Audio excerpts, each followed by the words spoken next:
Hi hello నమస్తే అందరికీ. ఈరోజు అయితే మనం ఒక ప్లేస్ దగ్గరికి అయితే వెళ్తున్నాం. లొకేషన్ చూద్దామని అలా వెళ్ళామన్నమాట. అక్కడ మా విలేజ్కి 3 కిలోమీటర్స్ దూరంలో ఉన్నటువంటి దీని పేరు కయ్యం అని పిలుస్తారనమాట. దీంట్లో ఎప్పుడు నీళ్ళు ఉంటాయి. ఈ నీళ్ళ ద్వారా మా విలేజ్ వరకు అయితే నీళ్ళు వస్తాయి. ఇక్కడ నుండి మనకు వరి పొలాలు అయితే పండించేవారు అనమాట. ఇప్పుడైతే మోటార్లు అవి వచ్చాయి, కానీ దీని నుండి కూడా వాడుకుంటూనే ఉన్నారు. చూడండి, దీని పేరే కయ్యం అంటారు. దీన్ని అయితే చూద్దామని అలా కిందికి దిగాను అనమాట. దిగే లోపల వచ్చేసి అక్కడ తేటకంత్రాకు ఉంది. తేటకంత్రాకు అయితే నాకైతే గీసుకునింది, బగ్గుమని మంట అయితే వచ్చేసింది.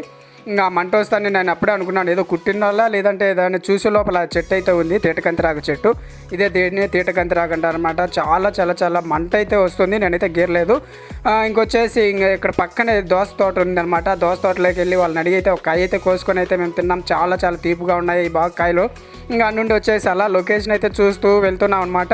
ఈ దారి మధ్యలో వెళ్తూ ఉంటే ఒక పెద్ద అడవి పిల్లల పంది అయితే మాకు కనిపించింది. ఈ చెట్టు కింద ఉండింది. అది చూసి మమ్మల్ని పరిగెత్తింది. మేము దాన్ని చూసి పరిగెత్తానమాట. చాలా భయం వేసింది. దాని నుండి తప్పించుకొని వచ్చే లోపల. మన వీడియో నచ్చినట్లయితే లైక్ చేయండి, సబ్స్క్రైబ్ చేయండి. Thank you.